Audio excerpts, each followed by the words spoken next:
BJP trap లో పవన్ కళ్యాణ్ ఉన్నాడు.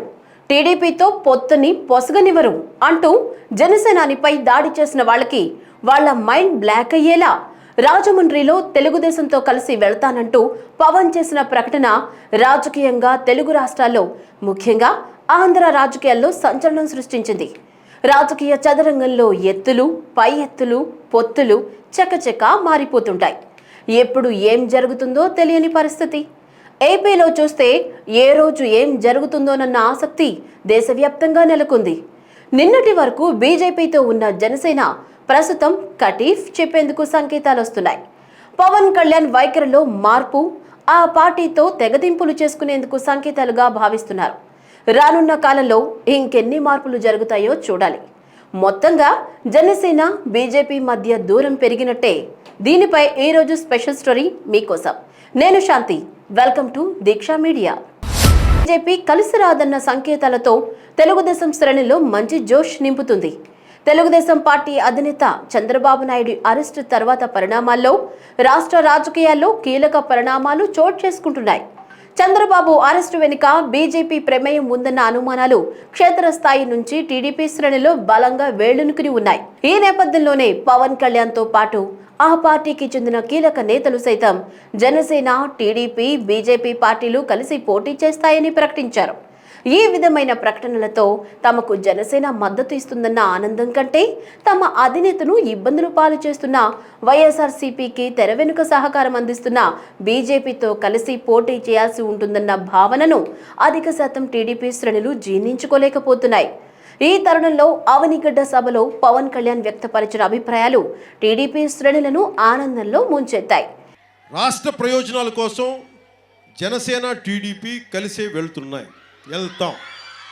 Telugu Desam party సైతం జనసేనాని తలపెట్టిన వారాహి యాత్రకు అత్యధిక ప్రాధాన్యత ఇస్తుంది. వారాహి యాత్రలో క్షేత్రస్థాయి నుంచి టీడీపీ శ్రేణులు అన్ని పాల్గొనాలని ఏకంగా ఆ పార్టీ పొలిట్ బ్యూరో సమావేశం విజ్ఞప్తి చేసింది. పార్టీ జాతీయ ప్రధాన కార్యదర్శి నారా లోకేష్ సైతం సామాజిక మాధ్యమాల వేదికగా వారాహి యాత్రలో టీడీపీ శ్రేణులన్నీ పాల్గొనాలని పలుమార్లు కోరారు. టీడీపీ శ్రేణులు సైతం ఏ విధమైన అరమరికలు లేకుండా వారాహి యాత్రలో పాల్గొన్నాయి. అవనిగడ్డ సభలో పవన్ కళ్యాణ్ ఉపన్యాసం అందరినీ మెప్పించింది. అయితే అక్కడక్కడ టీడీపీ శ్రేణుల్లో అయోమయానికి తావిచ్చింది. అసెంబ్లీలో లేకపోవడంతో వీధుల్లో పోరాడాల్సి వస్తుంది అని పవన్ కళ్యాణ్ చెప్పారు. తాము అసెంబ్లీలో ఉంటే పరిస్థితి వేరే విధంగా ఉండేది అన్న అభిప్రాయం వ్యక్తం చేశారు. శాసనసభలో టీడీపీ సభ్యులు సమర్థంగా వ్యవహరించలేకపోయారు అన్న అభిప్రాయం వచ్చేదిగా ఉందని భావిస్తున్నారు. తనకు సీఎం పదవి వస్తే కాదనను అని పవన్ కళ్యాణ్ ప్రస్తావించడం యథాలాపంగా చేశారా లేక ఏదైనా దీర్ఘకాలిక వ్యూహంతో చేశారా అన్న అనుమానాలు కొంతమంది టీడీపీ కార్యకర్తల్లో వ్యక్తమవుతున్నాయి. ఒకవేళ నాకు ఏదైనా ముఖ్యమంత్రి స్థానం వచ్చినా, దానికి మించిన స్థానం వచ్చినా కానీ స్వీకరించడానికి నేను సిద్ధంగా ఉన్నాను. వాటిలో నాకేం కాకపోతే నేను వాటి కోసం వెంపర్లాడను. నేను వెంపర్లాడేది మీ భవిష్యత్తు కోసం నేను తపన పడతాను. ఎన్నికల్లో ప్రజా తీర్పు అనుకూలంగా వస్తే పవన్ కళ్యాణ్ ముఖ్యమంత్రి కావడాన్ని ఎవరూ అభ్యంతరం పెట్టలేరు. పవన్ కళ్యాణ్కు అందుకు అవసరమైన అన్ని అర్హతలు ఉన్నాయి. అయితే వచ్చే ఎన్నికల్లో జనసేన స్వతంత్రంగా కాకుండా టీడీపీతో కలిసి పొత్తులో పోటీ చేస్తుంది. రెండు పార్టీల మధ్య సీట్ల ఒప్పందం, షరతులు ఇంకా ప్రాథమిక దశలోనే ఉన్నాయి. టీడీపీ అధినేత చంద్రబాబు నాయుడును సీఎంగా చేసే సంకల్పంతోనే టీడీపీ శ్రేణులు చెమటోడుస్తున్నాయి. ఆ స్థానంలో వేరొకరిని ఊహించుకునే స్థితిలో టీడీపీ శ్రేణులు లేవు.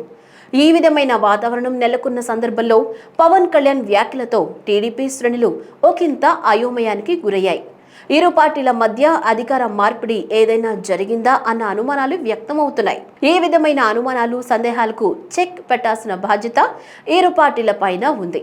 పొత్తు సమీకరణాలు పూర్తి స్థాయిలో ఖరారయ్యే వరకు సంయమనం పాటించాల్సిన అవసరం ఉంది.